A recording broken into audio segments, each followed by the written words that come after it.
Perkenalkan, nama saya Domingo Pertama Sidorok. Di sini saya akan melakukan review pada suatu paper dengan tema deep learning. Adapun identitas papernya yang pertama, untuk judulnya, judul papernya adalah implementasi metode long short term memory atau LSTM untuk memprediksi harga bahan pokok nasional. Di mana penulisnya antara lain yang pertama Jomina Cahyania, Samsul Mujahidina, dan Tegar Palius Fikara. Jurnal ini saya dapatkan melalui Jurnal Sistem dan Teknologi Informasi volume 2 volume 11 nomor 2 2023 oleh Institut Teknologi Kalimantan. Permasalahan yang diangkat pada paper ini adalah fluktuasi harga bahan pokok. Untuk mengatasinya dibutuhkan sistem prediksi harga yang akurat dan adaptif. Lalu penelitian ini akan menggunakan metode LSTM sebagai modelnya, untuk di mana LSTM ini unggul dalam mengelola data dari waktu seperti harga harian bahan pokok. Lalu adapun dataset yang digunakan pada paper ini, dataset komoditasnya diambil dari situs resmi PIHPS nasional di hargapangan.id dengan rentang waktu dari 2 Januari 2018 sampai 9 September 2021, di mana datanya terdapat sebanyak 903 data per komoditasnya. Lalu sebelum digunakan untuk pelatihan model, data diuji terlebih dahulu untuk normalitas. Lalu hanya ada 4 komoditas saja yang distribusinya mendekati normal. Lalu untuk normalisasinya menggunakan min-max scaling. Setelah dilakukan normalisasi, akan dilakukan segmentasi data dengan metode sliding window dengan time step 7, 10, dan 15 hari. Adapun metode yang digunakan para penelitian atau di jurnal ini adalah metode LSTM. Mana LSTM ini adalah arsitektur jaringan saraf tiruan yang dirancang khusus untuk proses dan memprediksi data berurutan. LSTM ini bagus untuk jurnal ini karena bisa menyimpan informasi dalam jangka waktu yang panjang. Di mana dalam arsitektur LSTM ini terdapat beberapa gate. Yang pertama ada forgot gate, ada input gate, dan output gate. Dalam penelitian ini, LSTM ini menggunakan TensorFlow, framework TensorFlow, dengan dua lapisan LSTM dan satu dense pada output. Lalu untuk fungsi aktivasi yang digunakan adalah RLU, sedangkan fungsi loss yang digunakan adalah mean square error atau MSE. Kemudian model akan dioptimasi dengan jenis 3 algoritma optimasi, yaitu ADAM, RMS Probe, dan AdaGrand. Lalu akan dilakukan evaluasi. Evaluasi akan dilakukan terhadap 4 komoditas yang saya bilang tadi dengan variasi parameter, yaitu time step, epoch, dan batch size. Untuk metrik evaluasinya yang digunakan adalah RMSE untuk mengukur kesalahan prediksi, dan R quadrat score untuk menilai seberapa baik modelkan variasi data aktual. Adapun tahapan penelitian yang pertama itu data collection atau data retrieval. Seperti yang saya bilang tadi, data ini diambil dari situs hargapangan.id, di mana rentang waktunya itu 2 Januari 2018 sampai 9 September 2021, di mana ada sebanyak 903 data per komoditasnya. Lalu proses kedua itu data preparation, di mana data yang sudah dikumpulkan akan diproses menggunakan min-max material min-max yang bertujuan untuk menyamakan skala data pada rentang 0 sampai 1. Setelah dinormalisasi, akan dilakukan segmentasi data menggunakan sliding window, di mana data harga hari keempat digunakan untuk prediksi harga hari ke selanjutnya. Dalam penelitian ini digunakan variasi panjang sliding window, yaitu time step sebanyak 7, 10, dan 15 hari. Artinya data dari 7, 10, sampai 15 hari dan 15 hari sebelumnya digunakan sebagai input untuk memprediksi harga dari satu hari ke hari yang depan. Setelah segmentasi dilakukan, data akan menjadi dua bagian, yaitu data latih dan data uji. Di mana data latih ini sebanyak 80% dan data uji sebanyak 20%. Selanjutnya pada optimasi model, model akan seperti yang saya bilang tadi, model akan dilakukan menggunakan 3 optimasi, yaitu pertama ADAM atau Adaptive Moment Estimation,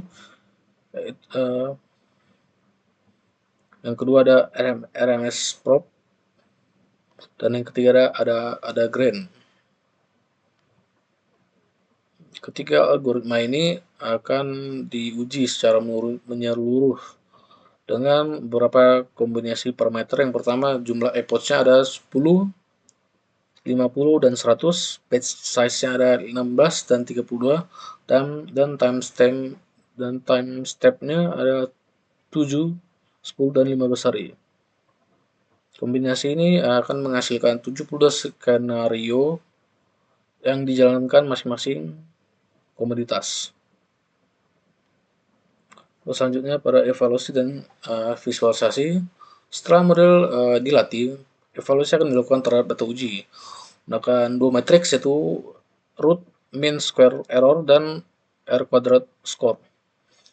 RMSI digunakan untuk mengukur besarnya deviasi antara prediksi model dan nilai aktual, sedangkan R quadrat score digunakan untuk mengukur seberapa besar variasi data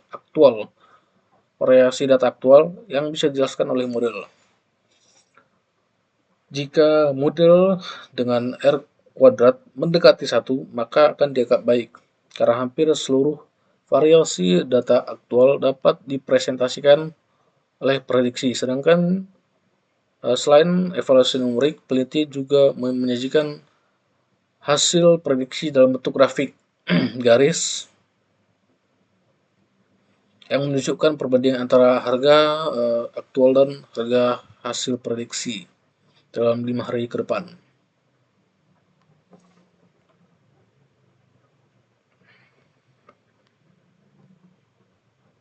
Oke, selanjutnya hasil dan analisis. Pertama, pada hasil analisis pada komoditas beras kualitas bawah. Seperti yang kita lihat, Adam mendapatkan RMSI sebanyak yang terbaik itu sebanyak 0,059. Lalu untuk R kuadrat skornya 0,6087.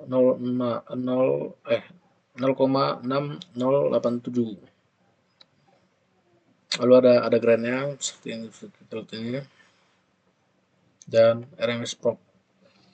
Dimana berikut adalah hasil prediksinya dari keempat komoditas yang diuji. Beras kualitas bawah ini menghasilkan performa yang terbaik secara keseluruhan, di mana model LSTM dengan optimizer Adam menghasilkan nilai RMSE seperti kita lihat ini, dan skornya.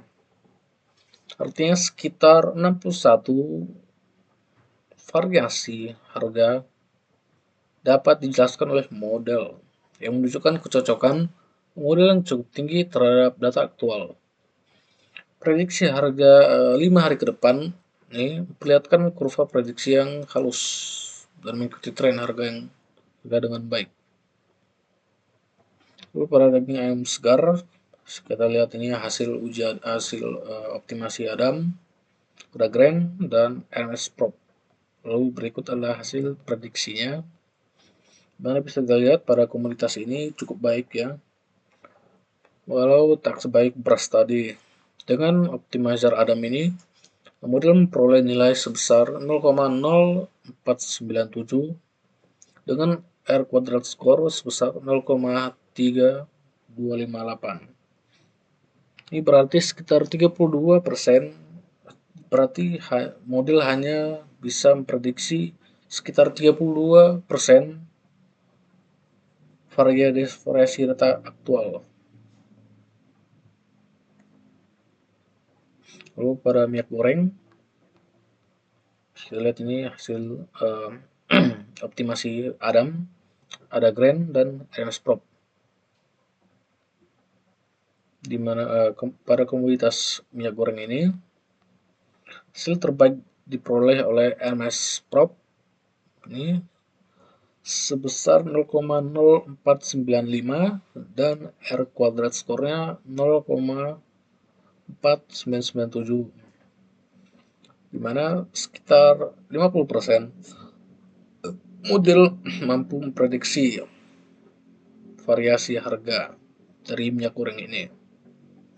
Lalu selanjutnya pada minyak goreng curah, komoditas minyak goreng curah dapatkan Adam sebesar ini, ada Grand ini, dan RMS Prop ini, di mana komoditas minyak goreng curah ini menunjukkan profil yang paling lemah di antara keempatnya, di mana ada optimizer menggunakan Adam menjadi hasil yang terbaik, namun hanya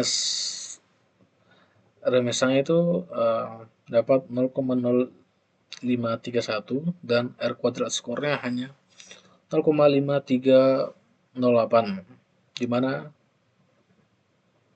hanya 53% varian harga yang dapat dijelaskan oleh model.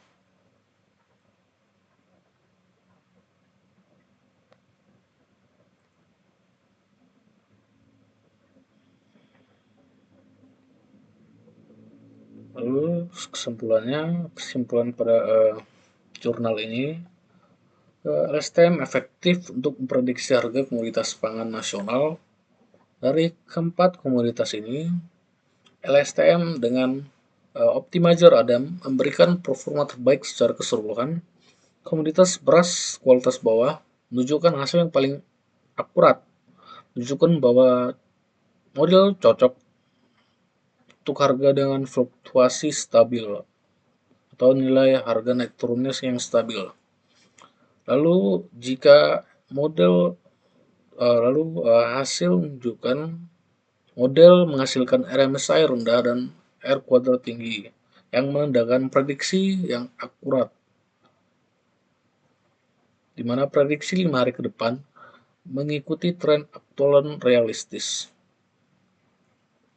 Adapun kelebihan yang pertama itu metode tepat sasaran, di mana yang pertama pengguna LSTM ini cocok untuk data deret waktu dan unggul dalam menangani long term dependencies. Lalu yang kedua, penulis menunjukkan keseriusan dalam eksperimen ini, di mana penguji ini menguji kombinasi parameternya, di mana ada 30 hasil skenario, di mana ada beberapa variasi step, epoch, batch size, dan menggunakan 3 optimizer, sehingga menghasilkan hasil yang valid dan dapat dibandingkan. Lalu yang ketiga, sumber datanya resmi. Sumber data ini sumber data dari PIHPS nasional menjadikan data penelitian berbasis data nyata dan potensial untuk implementasi. Lalu yang terakhir ada visualisasi prediksi, di mana hasil model yang divisualisasikan ini divisualisasikan dalam bentuk grafik prediksi dan mana akan membandingkan hasil prediksi dan data aktual sehingga mempermudah interpretasi performa model.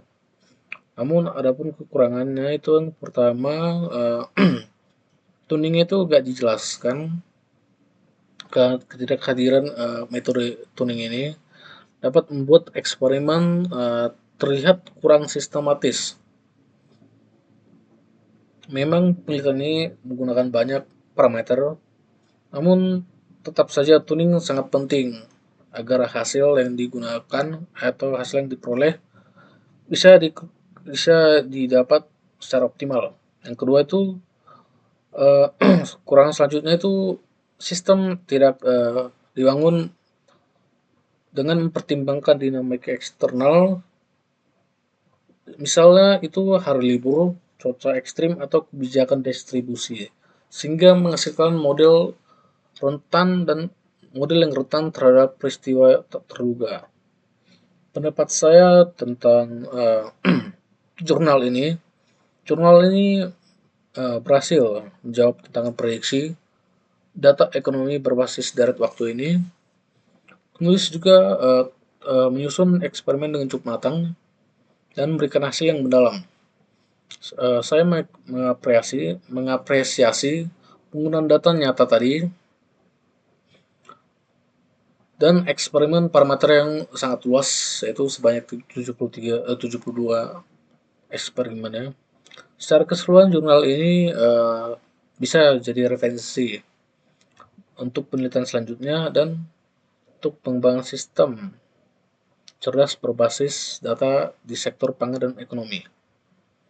Lalu untuk potensi pengembangannya menurut saya tuh seperti yang tadi, kekurangannya boleh akan dikembangkan lagi, boleh untuk variabel tambahannya seperti hari libur nasional, cuaca ekstrim, dan kebijakan distribusi, sehingga akan menghasilkan akurasi yang lebih tinggi lagi. Sekian dari saya, terima kasih.